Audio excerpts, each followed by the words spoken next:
স্বাতন্ত্র্য ধরে রাখার অঙ্গীকার, কারণ আমরা তো নতুন রাজনীতিটা করতে চাই। এখানে অনেক মানুষ খুবই অভূতপূর্ব সাড়া। যদিও লক্ষ্যমাত্রাটা খুবই একটা কঠিন লক্ষ্যমাত্রা, প্রায় 4700 স্বাক্ষর লাগবে। আসলে স্বতন্ত্র প্রার্থীর জন্য নির্বাচন করাটা যে কতটা কঠিন এর মাধ্যমে হয়তো জানতে পারবে, দেশবাসী জানতে পারবে। এবং আমাদের আসলে এই প্রসেসটা আরও অনেক স্মুথ করা উচিত। যেমন একটা জটিলতা এখানে হচ্ছে যে যারা প্রার্থী তাদের সিগনেচার কালেক্ট করতে হবে, কিন্তু সিগনেচারের সাথে ভোটার নাম্বার লাগবে। বাট ভোটার কিন্তু ভোটার নাম্বার জানে না।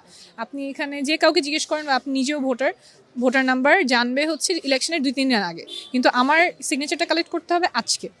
সো ভোটার হয়তো জানে এনআইডি নাম্বার কি, কিন্তু প্রার্থীদেরকে যে তালিকাটা দেওয়া হয়েছে সেখানে ভোটারের নাম ঠিকানা আছে, এনআইডি নাই।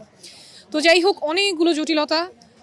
এই প্রসেসে যদি স্মুথ করা যায় তাহলে আমার মনে হয় আরও যোগ্য সৎ প্রার্থীরা যারা এলাকার জন্য কাজ করতে চান তারা সংসদে যাওয়ার প্রক্রিয়াতে আরও বেশি করে যুক্ত হবেন। আসলে আমরা আশা করব যে আগামী নির্বাচন, যেহেতু অনেক বছর পরে একটা নির্বাচন হতে যাচ্ছে, সুষ্ঠু নির্বাচন হবে, এবং সেই নির্বাচনে দলীয় প্রার্থী, স্বতন্ত্র প্রার্থী সবার জন্যই লেভেল প্লেইং ফিল্ড থাকবে, সবার জন্যই সমান থাকবে। কিন্তু আমরা জানি যে অবশ্যই স্বতন্ত্র প্রার্থীদের জন্য ঝুঁকিটা বেশি থাকে। সেটা যাতে এরকম না হয়, প্রশাসন, আইনি সহায়তা সব কিছু যাতে একটা লেভেল প্লেইং ফিল্ডে সবার জন্য আসে। এবং আমরা তো একটা ঘটনা দেখেছি, অবশ্যই স্বতন্ত্র প্রার্থী আমাদের ওসমান হাদি ভাইয়ের যে মর্মান্তিক আক্রমণটা হয়েছে, সেই রকম ঘটনার যাতে আর কখনো পুনরাবৃত্তি না হয়, এবং এটার দ্রুত বিচারটা সবাই দেখতে চায়।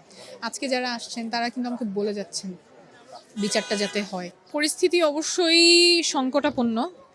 আমরা তো দেখেছি একটা ঘটনা, যেটার এখন পর্যন্ত বিচারের অগ্রগতি কী সেটা সরকার থেকেও স্পষ্ট করা হয়নি।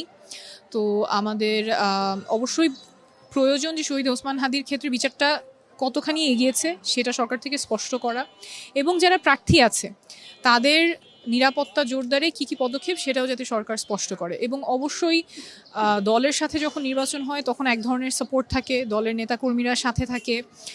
স্বতন্ত্র প্রার্থীদের সেই সাপোর্টটা থাকে না, তাই নিরাপত্তার অনেক বড় হুমকি থাকে। এটা আমার অনেক শুভাকাঙ্ক্ষী বলেছেন, সাবধান করেছেন। আবার অনেকে আজকে এসে বলে গেছেন যে পিছু হটা যাবে না, আমরা আছি তোমার সাথে। সেই সাহস নিয়েই আগাচ্ছি।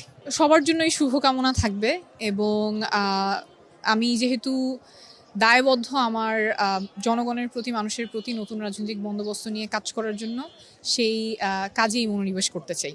এটা বাস্তবিক কিছু প্রেক্ষাপট আছে, সেটাতে আমি মন্তব্য করতে চাচ্ছি।